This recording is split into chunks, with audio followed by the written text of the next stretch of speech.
Hi, and welcome to Mansmatters, the Erectile Dysfunction Shockwave Clinic. Many of our videos look at specific causes and implications of erectile dysfunction. But today, I want to go back in history, to 2500 BC, to see how erectile dysfunction was viewed all those centuries ago.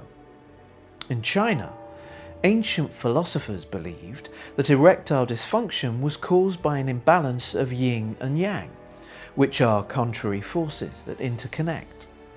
An ancient Chinese book written in 2500 BC lists 22 ingredients that helped the emperor, Huang Ti, restore this balance and subsequently bed over 1,200 women. In ancient Egypt in 1600 BC, erectile dysfunction was thought to be caused by evil spells. Grinding up baby crocodile hearts and rubbing them on the penis with lotus flowers was their magic remedy. The ancient Hindus believed that erectile dysfunction was of mental origin, caused by intercourse with a distasteful woman. They had many remedies, including the eating of sesame mixed with special pulses, or rice, sugarcane mixed with hog's lard, cooked in butter, and finally the eating of goat testicles. In Greece around 300 BC, the Greek philosopher Aristotle extracted aphrodisiac from the dried bodies of beetles, or what is known today as Spanish fly.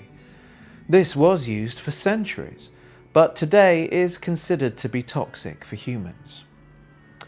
On a more sinister note, some Greek women were blamed for their husband's erectile dysfunction and condemned to death.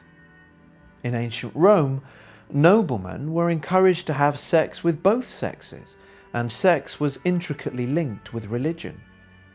Sex was promoted as a sign of prosperity, and individuals would turn to private religions or magic to improve their sexuality. In the 10th century, Vikings raped and pillaged their way across Europe. Being well endowed was key to social hierarchy, and being considered a real man in Icelandic society. Men that had erectile dysfunction or small penises would have been ridiculed. We don't have any information of any treatments, but needless to say, Vikings with ED or a small penis would have rapidly dropped down the social hierarchy. In the Dark Ages, around 1300, it was believed that demons were the cause of erectile dysfunction.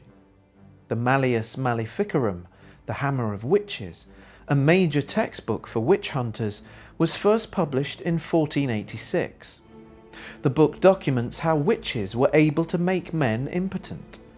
Men with ED problems were urged to track down women who had bewitched their penises and, if necessary, use violence in order to make them restore their erections.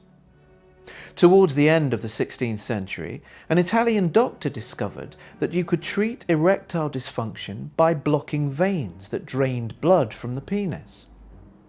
Although that Italian doctor was onto something, it would be many years before penile pumps were a recognised form of treatment. At Mansmatters, we work in the 21st century. We don't blame erectile dysfunction on distasteful women, accuse them of bewitching our penises, take aphrodisiacs from beetles, or recommend our clients eat goat testicles. You'll be pleased to hear. Instead, we use the most advanced shockwave therapy in the world. Shockwave therapy that uses sound waves to develop new and better blood vessels, meaning that many can get erect and hard penises again. It may have taken 4,500 years to get here, but there is now a truly non-invasive, successful, long-term treatment for erectile dysfunction, meaning many men can rediscover their sex lives again. To learn more about our erectile dysfunction shockwave treatment, visit our website at mansmatters.co.uk and check out our video, Erectile Dysfunction Cure, which provides a comprehensive overview on all treatment options and a detailed animation of the shockwave therapy.